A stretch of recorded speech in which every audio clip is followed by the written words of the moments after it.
The rain hammered against the windshield as Marcus gripped the steering wheel tighter, his knuckles white in the dim glow of the dashboard. Another late shift at the factory, another night of barely making ends meet. His daughter's 8th birthday was tomorrow, and all he had managed to scrape together was enough for a small cake and a used bicycle. He'd spent 3 weekends fixing up in the garage. It wasn't the princess party she'd drawn pictures of, complete with a bouncing castle and ponies, but it would have to be enough. It was always just barely enough. As he drove down the empty highway, exhaustion pulling at his eyelids, Marcus almost didn't see her. Figure in white stumbling along the shoulder of the road, illuminated for just a moment in his headlights. He should have kept driving. Every rational part of his brain screamed at him to keep going, to get home to his daughter waiting with the babysitter, to not get involved in whatever trouble this was.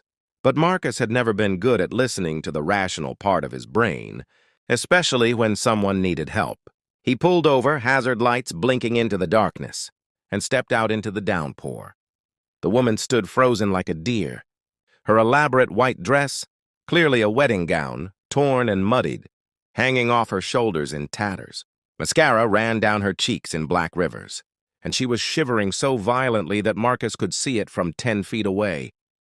She wore no shoes and her feet were bleeding. "Ma'am, are you okay? Do you need help?"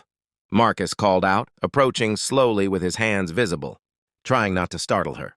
Her eyes, wide and terrified, met his. For a long moment she didn't speak, just stared at him as if trying to determine whether he was a threat. Then, her voice barely audible over the rain, she whispered, "Please, I just need to get away from here. Anywhere but here." Marcus glanced at his watch. Midnight had come and gone.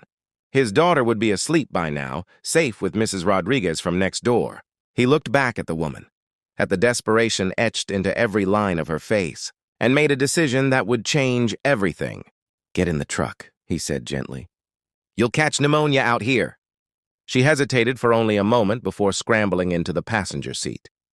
Marcus grabbed the emergency blanket. From behind the seat, the one he kept for his daughter, and wrapped it around the woman's shoulders. She pulled it tight, her whole body trembling. "I'm Marcus," he said, starting the engine and cranking up the heat. "I'm not going to hurt you, but I need to know, are you in danger? Should I be calling the police?" "No!" The word exploded from her with such force that Marcus jumped. "No police, please, I made a mistake. A terrible mistake, and I need time to think." Marcus studied her face in the light from the dashboard. Despite the smeared makeup and disheveled appearance, he could see she was young, maybe late 20s, with delicate features and an elegance that even her current state couldn't completely hide. The dress, what remained of it, looked expensive, the kind of expensive that Marcus had only seen in magazines. "Okay," he said slowly. "No police, but I've got a 7-year-old daughter at home who needs me. I can take you to a hospital or a shelter or a hotel," she interrupted. "Just any hotel. I have—" She paused, looking down at herself with something like bitter amusement. "Well, I don't have anything, actually. I ran with just myself." Marcus sighed, doing quick mental math on the $73 in his wallet, money earmarked for groceries. "There's a motel about 20 miles up. Nothing fancy, but it's clean." "Thank you," she whispered, and the genuine gratitude in her voice made something in Marcus's chest tighten. They drove in silence for a while, the rhythmic swoosh of the wipers the only sound. Finally, she spoke again. "Your daughter is lucky to have a father who stops to help strangers in the rain." Marcus let out a short laugh. "My daughter would tell you she wishes she had a father who could afford the birthday party she wants. Instead, she's getting a second-hand bike and homemade cake. Tomorrow's her birthday? Turns 8. Growing up too fast." The words came easier than Marcus expected. There was something about the anonymity of the moment, the strangeness of it all that made opening up feel safe. "What's her name?" "Lily, after my late wife." Lily had the same bright spirit, the same way of seeing magic in everything. Marcus's voice caught slightly. "Cancer took her 3 years ago. Been just the two of us since." The woman was quiet for a long moment. "I'm sorry." I can't imagine." "You survive. You do what you have to for your kid." Marcus cleared his throat. "What about you?" Want to tell me why you're fleeing your own wedding in the middle of the night? She laughed, but it was hollow, empty of humor. Because I finally realized that all the money in the world doesn't mean anything if you're selling your soul for it. I was about to marry a man I didn't love, in front of 400 people I didn't know, to please a family who only cares about mergers and stock prices. So you ran. So I ran. Right down the aisle, out the back door of the country club, and into the night. My father is probably having a heart attack. My fiancé, ex-fiancé, is probably more concerned about the social embarrassment than anything else. And me? She turned to look at Marcus with eyes that suddenly seemed much older than her years. I feel free for the first time in my life. They reached the motel, a rundown establishment that had seen better decades. Marcus paid for the room with most of his remaining cash, ignoring the clerk's curious glances at the woman in the ruined wedding dress. He walked her to the room, made sure the lock worked, and turned to leave. "Wait," she said, catching his arm. "I don't even know your last name. And you've been kinder to me in 1 hour than most people have been in my entire life. Henderson. Marcus Henderson." He smiled tiredly. "And you are?" She hesitated, then seemed to make a decision. "Victoria. Victoria Ashford." The name meant nothing to Marcus, but he nodded anyway.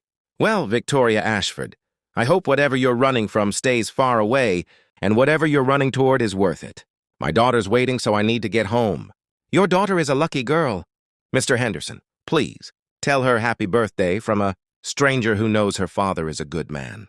Marcus drove home through the thinning rain, put the remaining few bills in Lily's birthday envelope, and collapsed into bed. The strange encounter already beginning to feel like a dream. The next morning, chaos erupted. Marcus woke to his phone ringing incessantly and a crowd of news vans parked outside his modest house.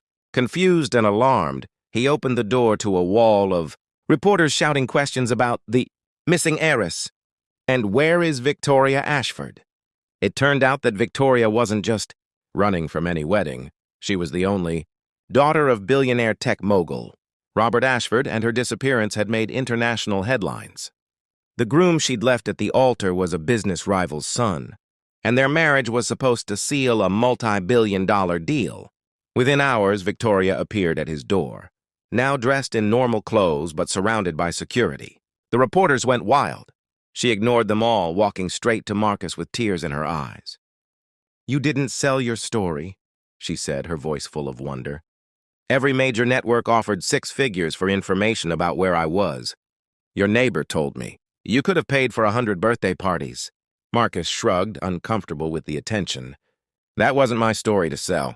Victoria laughed, really laughed this time, the sound bright and genuine. "My father wants to meet you. He wants to thank you for keeping me safe. And I—" She paused, glancing at Lily, who had emerged from the house, eyes wide at all the commotion. "I heard it's someone's birthday today." What followed was a day Lily would never forget.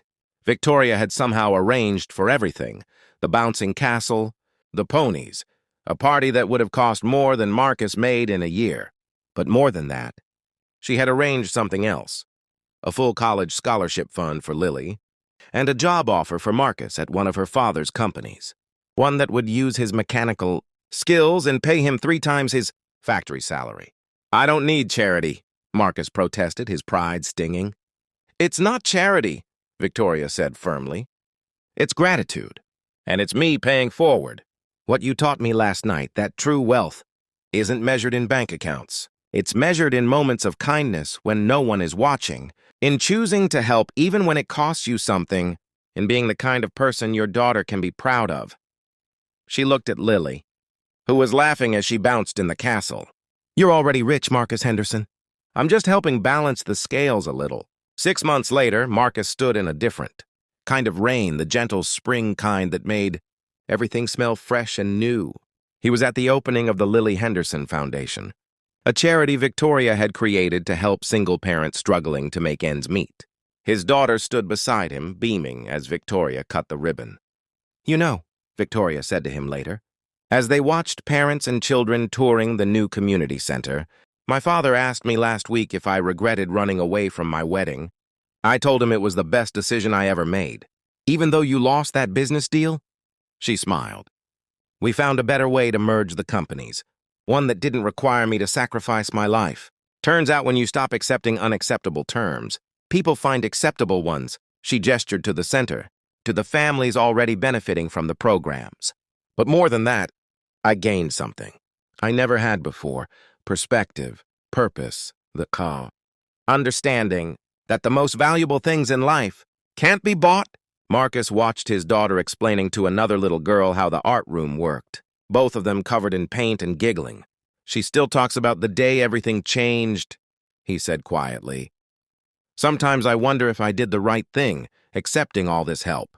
If I'm teaching her the wrong lesson about handouts, you're teaching her the right lesson about community, Victoria corrected. About how we're supposed to help each other. You helped me when I was at my lowest, expecting nothing in return. That's the lesson she's learning. Not that money solves problems, but that kindness creates connections, and those connections change the world. She paused, then added softly, besides, you help run this place now. You're giving back to dozens of families what was given to you. That's not a handout. That's a cycle of grace. As the sun began to set, painting the sky in shades of orange and pink, Marcus realized Victoria was right. That rainy night when he'd stopped for a woman in a torn dress, he'd been exhausted and broke, running on fumes and faith. He'd helped because it was the right thing to do, never imagining how that single act would ripple outward, touching hundreds of lives. The billionaire's runaway bride had taught him something invaluable, that sometimes the poorest among us are richest in the things that truly matter, and sometimes it takes losing everything to find what's actually worth having. In stopping to help a stranger, Marcus had gained not just financial security, but something far more precious: the confirmation that the values he was teaching his daughter, the kindness he was modeling even when it cost him, mattered. That in a world often driven by self-interest, choosing compassion would always be the right choice. And somewhere in heaven he liked to think his Lily, the first one, was smiling, proud of the man he'd remained and the life he was building for the daughter who carried her name and her indomitable spirit forward into a brighter tomorrow.